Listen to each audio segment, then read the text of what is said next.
അപ്പോഴേ നമ്മൾ പറഞ്ഞ ആ സാധനം കിടക്കുന്നുണ്ടോ, നല്ല നീറ്റ് ആൻഡ് ക്വാളിറ്റി വണ്ടിയാണ്.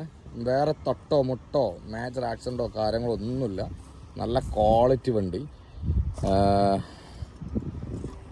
ബാക്ക് ഭാഗങ്ങളിലും കാര്യങ്ങളൊക്കെ വരികയാണെങ്കിൽ തന്നെ പെയിൻറ്റിങ്ങോ കാര്യങ്ങളോ ഒന്നും ചെയ്യാല്ലാത്ത അത്ര നീറ്റ് ആൻഡ് ക്വാളിറ്റി വണ്ടി. ഇന്റീരിയർ ഭാഗങ്ങളിൽ നോക്കുമ്പോഴാണ്, ഇന്റീരിയർ 2011 വണ്ടിയാണെങ്കിലും ഇന്റീരിയർ ഭാഗങ്ങളൊക്കെ ഫുൾ നീറ്റ് ആൻഡിലാണ് നിൽക്കുന്നത്. കേട്ടോ, നീറ്റ് ആൻഡ് ക്വാളിറ്റിയിലല്ല. ഓട്ടോമാറ്റിക് വേരിയൻറ്റിൽ വരുന്ന വണ്ടിയാണ്.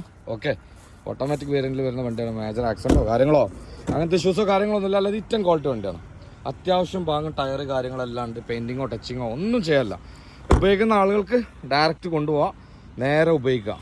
ഓക്കെ, അതായത് ഹൈബ്രിഡിൽ വരുമ്പോഴേ നല്ല മൈലേജുള്ള ഒരാൾ, പെട്രോളിൽ തന്നെ വണ്ടി വേണം, മൈലേജും വേണം എന്ന് ഉദ്ദേശിക്കുന്ന ഒരാൾക്കാണെങ്കിൽ കുറഞ്ഞ ചിലവിൽ നല്ല പ്രീമിയം ലുക്കിൽ വണ്ടിയുമായിട്ട് നടക്കാം.